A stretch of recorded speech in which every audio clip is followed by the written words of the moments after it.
In addition to billions of dollars in foreign aid, the Senate is also voting on legislation that could ban TikTok over national security concerns. The House passed that bill as well on Saturday. It would force the app's China-based parent company, ByteDance, to sell TikTok within a year or be banned here in the United States, where over 100 million people, I think, use it. TikTok officials say the company is keeping its users' data safe and have denied any links to China's government. Let's bring in CBS News senior business and tech correspondent Jolene Kent from our LA bureau. Jolene, you are an expert on these things. I know sometimes we talk about this as a TikTok ban. Is that accurate? And if this legislation does pass, what really happens? What's the first thing that takes place?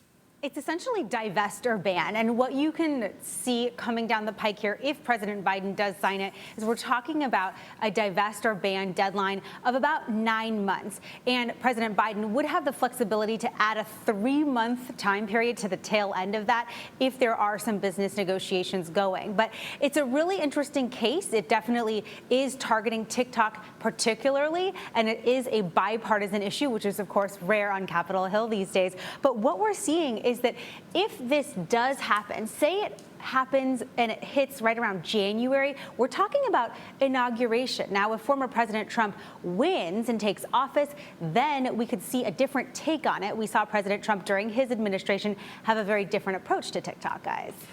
So, Jolene, talk to us about the algorithm, because I understand that that is kind of what's key here, that the Chinese government has to allow for that to be sold. I mean, walk us through why the algorithm is important. And if ByteDance does sell TikTok, would they have to sell it with the algorithm? Just walk us through that.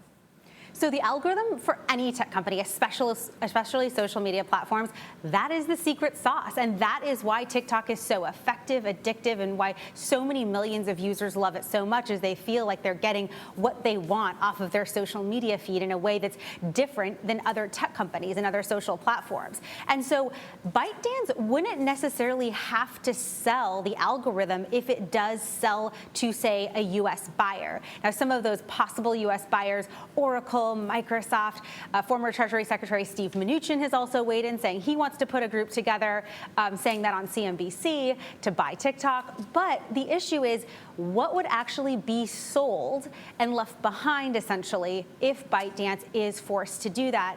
A lot of Wall Street analysts say that the core algorithm, the most important part of the platform, would not go in this case. But why not? I'm curious about that. I mean, why wouldn't they, if they have to sell and they decide to sell, why wouldn't they sell the algorithm? Would they have to just start over and build a new TikTok with it? Well, it really depends. And you can kind of look back in recent history to see what happened when President Trump tried to ban TikTok and what that looked like when they established the U.S. company, TikTok USA, in that particular case.